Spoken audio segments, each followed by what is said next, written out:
Rocky Mountain High School Virtual Lobo Howl 2021 Poetry.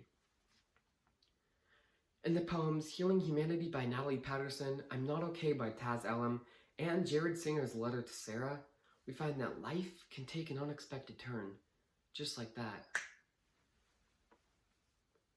Life is complex. You should know that up front. There will be tears and hurt and joy and pain, so much love and magic and heartbreak. Did I mention? Life is kind of weird. It is a cacophony of people and things, ideas and promises we meant to keep. Think of it like a symphony. We each remember there's a perfect sound, but independent, the song just ain't the same. Like Drake without the corny dancing. Okay, that's a terrible example, but you get what I mean. We are a symphony, having a part to play, and should we give it our all, we get to bask in the goosebumps, settle into the magic. And speaking of magic, this is the best part. But it's tricky though, because magic is this illusion, right?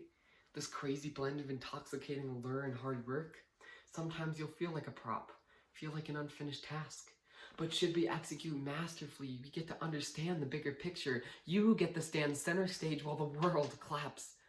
And that feels fantastic, even if the world isn't actually clapping after all, let me tell you. Picture yourself in the face of your next heartbreak, but equipped with the knowledge that it all works out. Would you still feel as devastated? Looking back, I wish I would have known how good my life was going to get, how each hurt prepared me for the next best version of myself. I would have seen rejection as God's protection and let that go with greater ease. Your perspective is your saving grace. Press your spirit against your faith and promise yourself that something more is coming. This is how we heal. Do not sulk. Do not give up. Do not invest your energy in people who do not value you. Your duty is to place yourself in the best case scenario, but not on some creepy capitalist crabs in a barrel tip, but by proving that you are worthy of magnificence, even when your faith is wavering. And I mean faith like only visualizing positive outcomes, like praying to your God prayers of thanks even when nothing is working because you know something will. Faith like not losing hope for recovery, like staying the course. And when we do all this work, this hard to define work of not letting the past determine our future, we heal. And when we heal individually, so do we collectively. And on the opposite side of pain, we find love. We find joy in the laughter of children. We find balance because we did the work. And it ain't easy, my friend. Healing isn't easy, but it may be the best thing you ever do for yourself and for humanity. For as long as I can remember, I've always had this void in my life. It's this empty feeling deep, deep inside of you that you can't quite shake no matter how hard you try. It sort of consumes and eats away at you. You'll have great happy moments, and then just when you thought everything was fine, surprise. It always comes back. It's just a matter of time. The constant frustration to fill this void, something to ease the pain. What's the cause? Nobody knows. Yet you feel the same sad emptiness every single day. It leaves me feeling so down and empty, like I'm missing something somehow, something that's a big part of me, and once I have it, I'll be happy. I just need that one thing, this missing key, and when I get my hands on it, I'll be complete. I've tried everything. Friends, education, material stuff, but no matter how hard I try, it never seems to be enough. It sucks.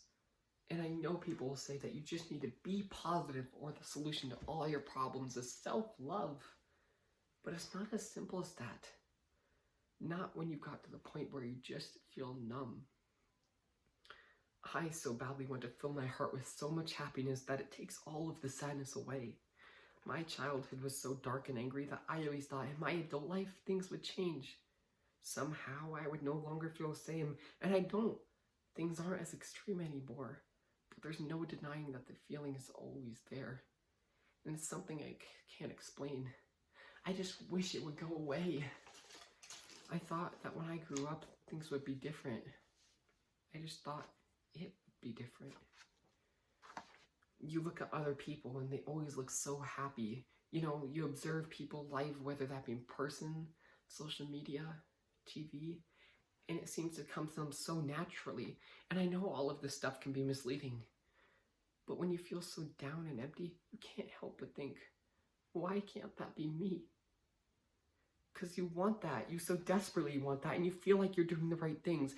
You know, you're having fun with your friends, having late night chats, dancing to silly music, and in the moment it feels great. You're in a good, happy place, but that happy feeling always goes away, and the sad emptiness kicks in again. Do I sound crazy? Oh God, I think I sound crazy. These thoughts tend to hit me late at night, and that's when I write. Sometimes I'm so overcome with emotion that I just cry. And I don't know why. It makes me feel like there's something wrong with me. It's so sad to admit that it becomes easier to lie and act like everything's fine. So that's what I say. I'm fine. Events from my past life still affect my adult life. I lash out, feel down out of nowhere, and I can't explain why. It just gets so messed up in my head sometimes, and there's no way to escape it. Not when it's all happening in your mind. And so you just beat yourself up. You beat yourself up till you feel so small. You know, you can be in a room full of people and still feel so alone.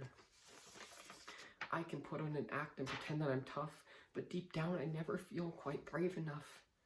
Sometimes I feel so small in this big world that I feel like all I have are my words to keep my sense of control.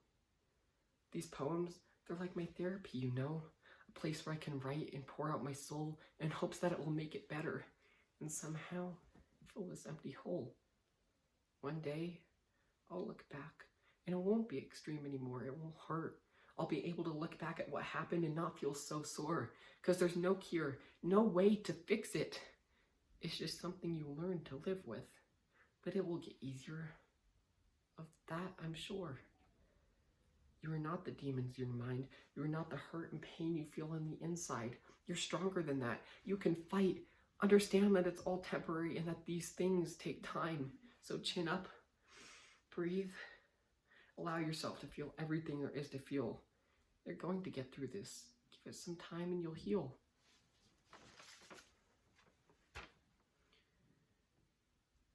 Contemplating superpowers. If I could regenerate any damage done to my body, I would double backflip, belly flop off the tallest building I could find. I would make you watch, won't tell you it won't hurt me as my body hits the ground, turns bone to dust. When the blood splatters across your face, there will be a moment where your heart stops, where your belly drops out of your everything. I would calmly walk over to you and say, yeah, ever since you killed yourself, it's been like that for all of us, all of the time. If I could fly, I would take you so high, so fast, you would be petrified. Wind resistance alone would rip you out of my arms. Don't worry, I would hold on to you with a strength born of fear and longing. When your vision goes black, I will whisper, if you'd only told us something wrong, we could have held you, told you we loved you, we could have helped. I would stop. As the vision comes back, everything would come into focus. I would tell you, yeah, every day was like that with you. You always made sure we saw the beauty in front of us. If I could read people's minds, I would not invade your privacy. Instead, I would eavesdrop on every passerby, tattoo my body with all the nice things. Every wow, she's good looking. Every I wish I was that confident. Meeting all of your ex-lovers would turn my chest back into a masterpiece.